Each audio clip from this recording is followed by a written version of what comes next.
Digital Society Admin Guide. To contrive the circumstances of a global system reset, follow the steps presented in the public agenda. Published December 10th, 2023 by Zachary Newell. In today's dystopian clown show, the World Economic Forum, WEF, annually convenes in the picturesque town of Davos, Switzerland. Here, an international sampling of business, political, academic, and cultural personalities gather to shape global agendas and foster public-private cooperation surrounding today's pressing issues, ranging from economic development and environmental sustainability to technological advancements, in the interest of advancing a technocratic globalism that benefits an international elite. The WEF articulated its current aims under the Great Reset agenda that it proposed and popularized as a response to the 2020 pandemic, during which the organization came to greater public prominence, enough to catch my attention anyway.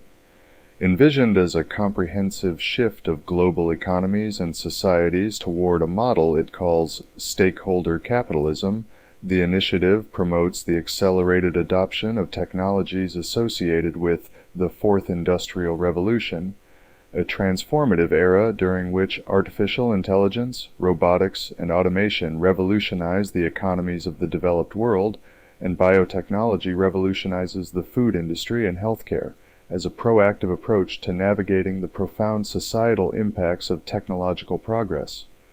Last month's dispatch on social engineering and the cultural marketplace gestured in the direction of that Fourth Industrial Revolution, in its reference to the field of information security to define social engineering.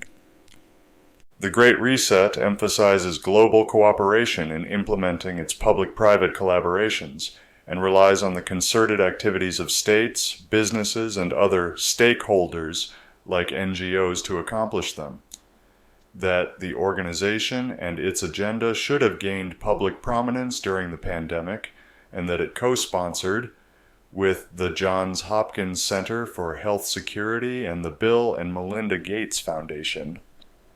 The Event 201 pandemic simulation exercise held in October 2019, of course, represents only an innocent coincidence.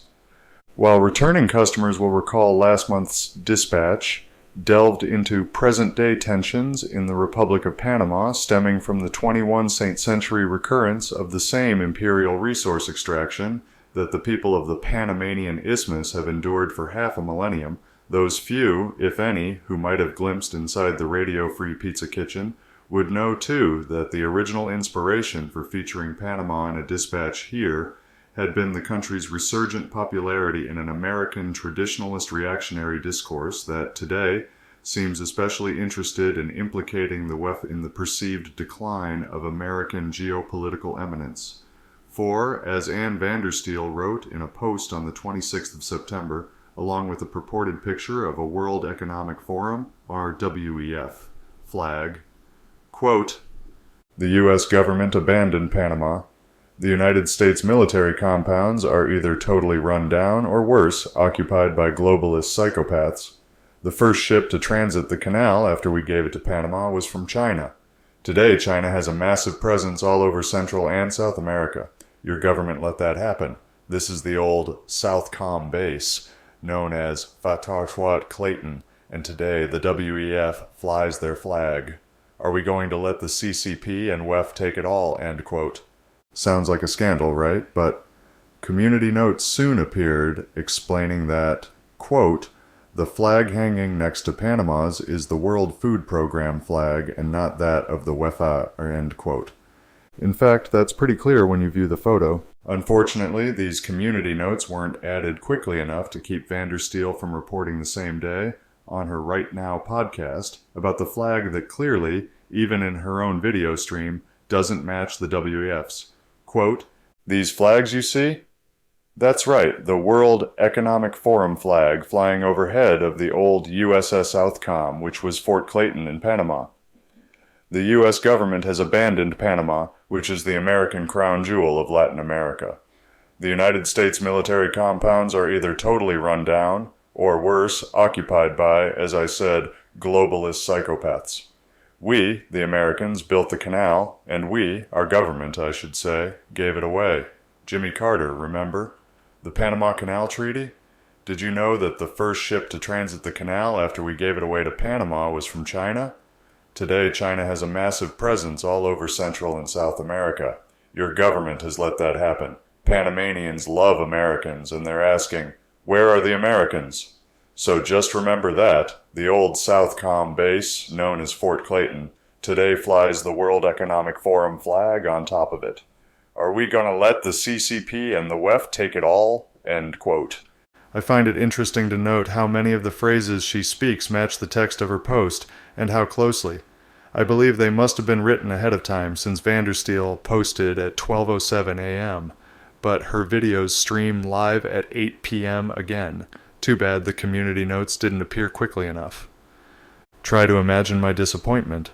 Traveling to Panama, I'd been excited to fold my first investigation into the WEF into that dispatch, but that's not to say either that the WEF hasn't had some dealings in the country. For example, Javier Milei, who on November 19th won the 2023 presidential elections in Argentina, spoke at the WEF's Investing in Human Capital session at the group's regional conference almost 10 years ago in Panama City, Panama. Besides that session to discuss Latin America's demographic changes, another covered the use of online learning models into public education, undoubtedly a reflection of the WEF's agenda for their fourth industrial revolution. Yet another session still covered the potential for new multilateral agreements and global trade, in which those like executives with the Dow Chemical Company would seem to have a prominent voice. It was part of a multi-stakeholder dialogue series, after all, and the need for institutional reforms to increase transparency and accountability. On that last item, I'd say from the Cobra Panama contract that the Republic of Panama must have missed the memo. Of course, I'd hardly need to travel to start reporting on the WEF. Indeed, the organization appears often as a subject in the independent media. As an example of how it's considered from a starkly contrasting outlet, I offer the May 2023 coverage from Greg and Chris for their alternative angle show airing on the Indie News Network. Certainly, the duo seems to sympathize with Vandersteel's apparent animosity toward the WEFA. As Chris says, it, quote, represents like this parastate entity where it's not really a state at all, it's all corporations, end quote. Accordingly, they find it suspicious that, when Elon Musk, previously covered as a background element in the Marvel Cinematic Universe, and his successor as Twitter CEO, discussed their plans for the company at an advertising event, their emphasis fell on payment processing, AI integration, and content moderation.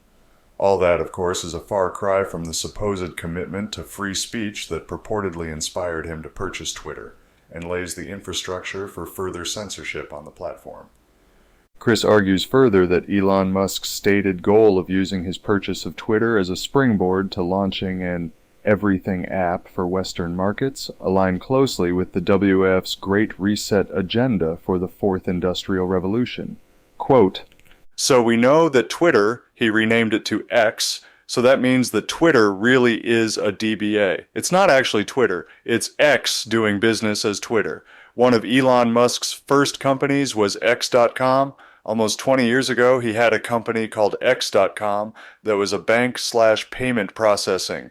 Okay, FDIC insured. Now I don't know if there's some overlap, if there's some old intellectual property or some patents on X.com, but I think it's notable that one of his first companies was named X.com, was a payment processing/bank, and he wants to make Twitter into X. He wants Twitter to have payment processing included into it. End quote.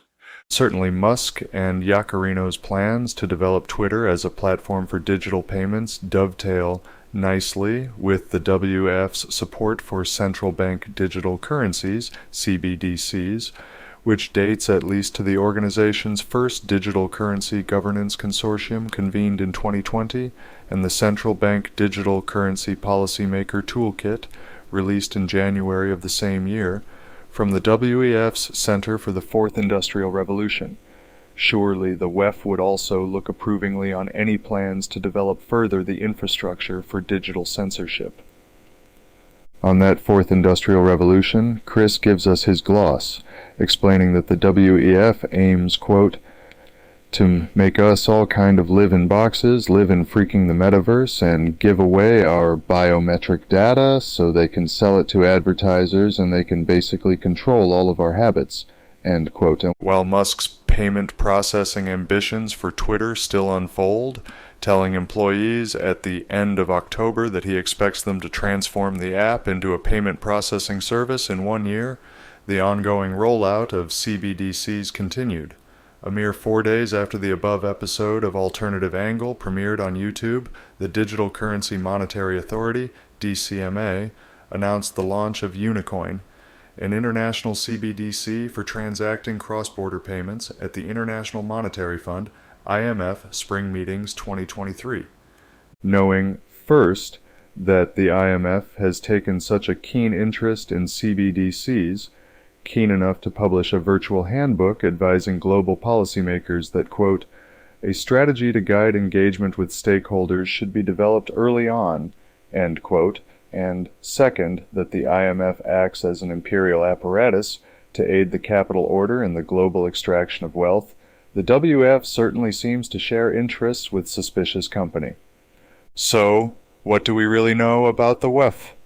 Founded by Klaus Schwab in 1971 as the European Management Symposium, the Swiss-based international organization has found renown in the mainstream corporate media for its annual meetings in Davos, Switzerland, which bring together a diverse array of government officials, business executives, academics, and other prominent figures to discuss global policy, characters whom Peter S. Goodman casts in aggregate as the Davos man, belonging to a billionaire class that has so thoroughly plundered both their homes and the globe that Western liberal democracies have become destabilized.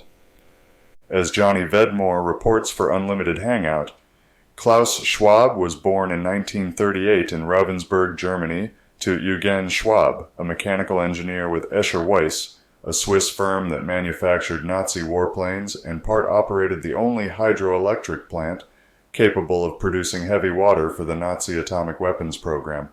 For his part, Eugen managed the Ravensburg factory recognized as a National Socialist model company that employed some of the 36,000 prisoners whom the Nazis forced into labor. Klaus Schwab would follow in his father's footsteps, joining Escher Weiss in 1967 as an assistant to the chairman, following a substantial academic career that includes a degree in mechanical engineering in 1962, a license in economic and social studies in 1963, and a doctorate in engineering in 1966. The same year he joined Escher Weiss, he gained both a doctorate in economics from the University of Fribourg in Switzerland, and, perhaps more notably, a master's degree in public administration from Harvard University. His studies for the latter involved instruction under Heinz Henry Kissinger, dead on November 29, 2023, at age 100, whose own long and notorious list of accomplishments includes, returning readers will remember, arranging the petrodollar monetary system. Indeed, 1967 proved a pivotal year in Schwab's life. He helped manage a merger that would lead to the launch of Sulzer Escher Weiss AG the next year. And that December, he spoke at a conference of Swiss mechanical engineering organizations where he correctly predicted the imminent significance of computer technology. The year of 1971 seems similarly significant in Schwab's life. He organized the first European Management Symposium in collaboration with Hilde Stoll, whom he would marry the same year. Among the more than 400 of the event's first attendees, one also would have found, as Simon Kennedy reported for Bloomberg in 2020, Wilfried Stoll of Germany's Festo Holding, quote, present at the inception and scheduled to attend again this year, end quote. Both Stolls stood side by side, as Schwab said in an interview with Carly Adler for Fortune in 2010, now available here via archive.org, with such luminaries as John Kenneth Galbraith at an event funded with, quote, a 50,000 Swiss franc loan, equivalent to $11,434, from a German industrialist. The condition was either to pay him back or join his company, end quote. For now, we'll have to wait and see if any evidence appears of a relationship between Hilda Stoll and Wilfried Stoll, or between Wilfried Stoll and the unnamed German industrialist, whom Schwab credits with funding his organization. Ditto for the particulars on Festo Holdings' operations in Nazi Germany, though having been founded in 1925 in Esslingen, how deep do you think we'd need to dig? But so far, I haven't found any link between Schwab, either of the Stolls, or Festo Holding while searching the Panama Papers. So I guess that's something. In 1973, what would become the WEF released its original Davos Manifesto, under which sufficiently profitability in the economic enterprise for which it is responsible allows professional management to serve 1. Clients by, quote, translating new ideas and technological progress into commercial products and services, end quote. 2. Investors, quote, by providing a return on its investments higher than the return on government bonds, end quote. 3. Employees by, quote, ensuring the continuity of employees, the improvement of real income, and the humanization of the workplace, end quote. 4. Society by assuming, quote, the role of a trustee of the material universe for future generations, end quote, and using, quote, the immaterial and material resources at its disposal in an optimal way, end quote, to, quote, continuously expand the frontiers of knowledge in management and technology, end quote, and, meanwhile, guaranteeing, quote, that its enterprise pays appropriate taxes to the community in order to allow the community to fulfill its objectives, end quote. Interestingly, the WEF's own account of its 1973 conference lists the drafting and approval of this code of ethics as second among that meeting's notable developments, behind a speech by the Italian industrialist Aurelio Peccei, quote, summarizing The Limits to Growth, a book that had been commissioned by the Club of Rome, the global think tank that he founded, end quote.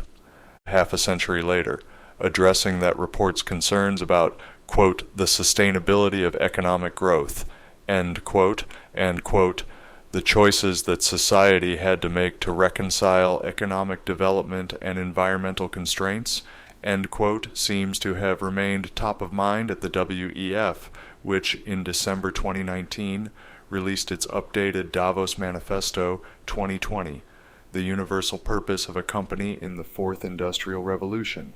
Here, the aforementioned economic enterprise exists, quote, to engage all its stakeholders, employees, customers, suppliers, local communities, and society at large, in shared and sustained value creation, end quote, responsibly managed, quote, in pursuit of sustainable shareholder returns that do not sacrifice the future for the present, end quote, with performance, quote, measured not only on the return to shareholders, but also on how an enterprise achieves its environmental, social, and good governance objectives, end quote. Note, of course, the introduced language of scarcity.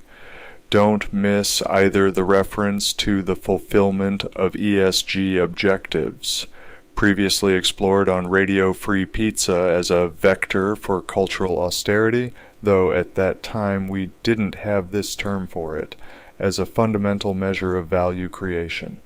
But beyond this, it catches my eye that in the manifesto's 2020 update, multinational corporations themselves have joined the ranks of the stakeholders that Schwab's professional management serves.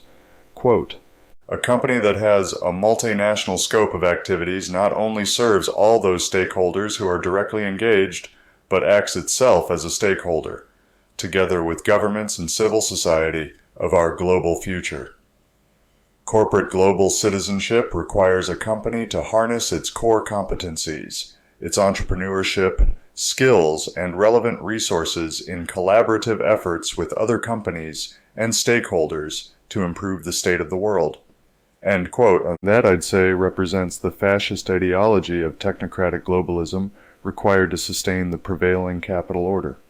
Fitting, of course, in fact, Schwab's personal background, with his origins among Nazi industrialists, his career trajectory, including mechanical engineering, economics, and even public administration under Kissinger's tutelage, and his lifelong work with the WEF, developing a platform for statesmen and unelected industrialists to coordinate policy worldwide, all work in concert to produce that fascist ideology, which is the only one according to which the WEF could conceivably justify itself.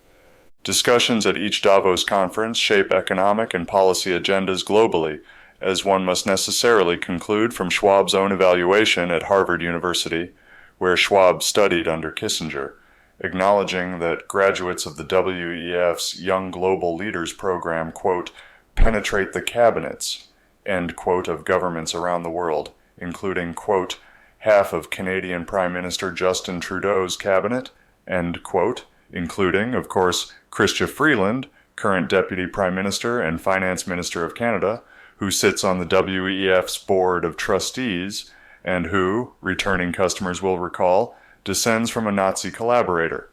That Board of Trustees also includes Larry Fink, CEO of BlackRock, who also serves on the board of the infamous Council on Foreign Relations, which the aforementioned Kissinger joined in 1956, and on the board of which he served from 1977 to 1981.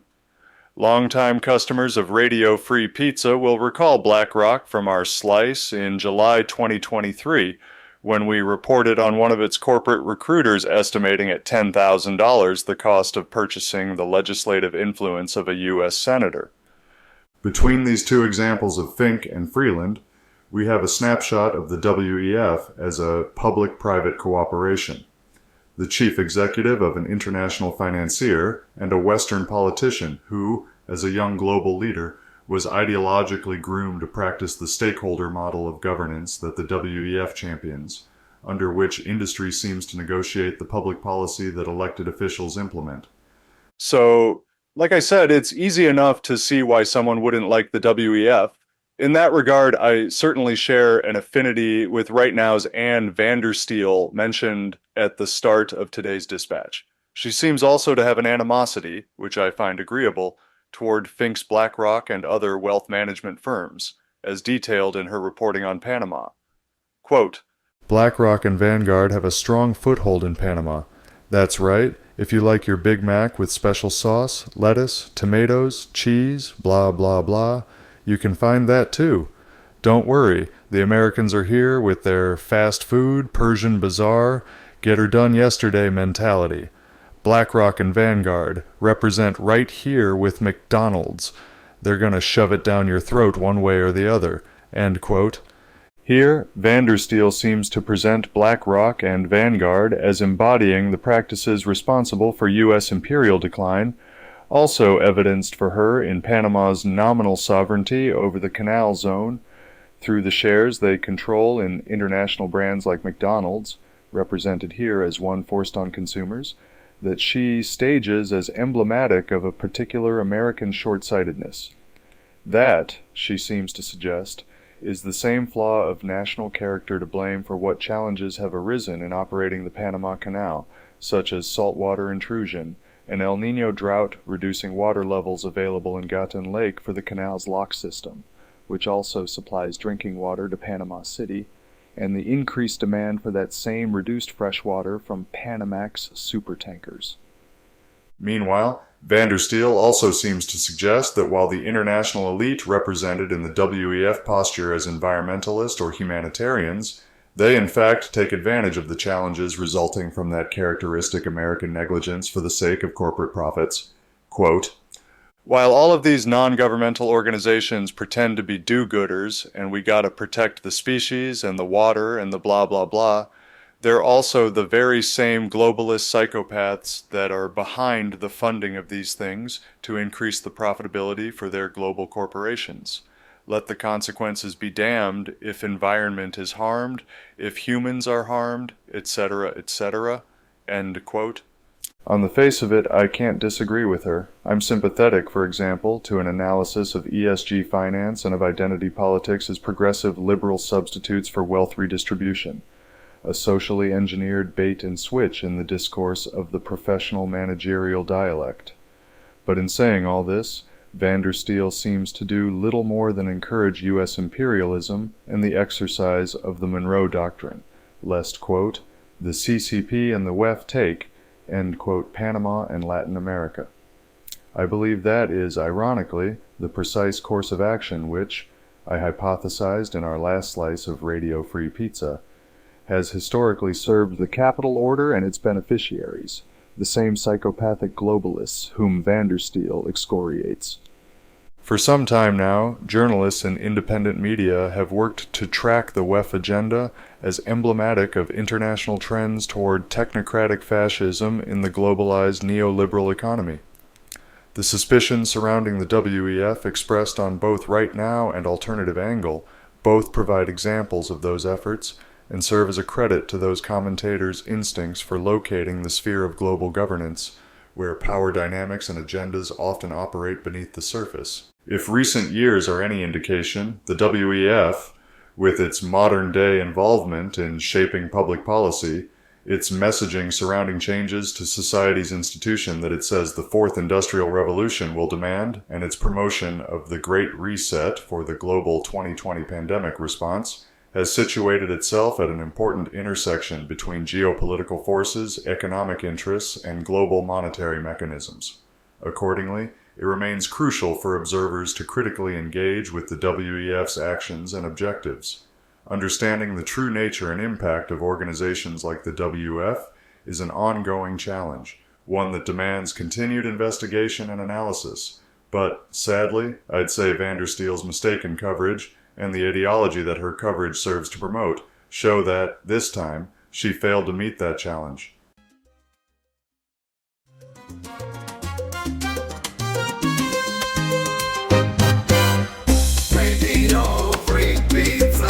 Radio Free Pizza is a reader-supported publication and listener-supported podcast. To see all our work, visit www.radiofreepizza.com or search for Radio Free Pizza on all your favorite social media and podcast platforms. You might even find a button to click that says subscribe. And if you're really lucky, it will let you leave a review. Otherwise, just share a link with your friends or on social media. Thanks for your support. Radio Free Pizza.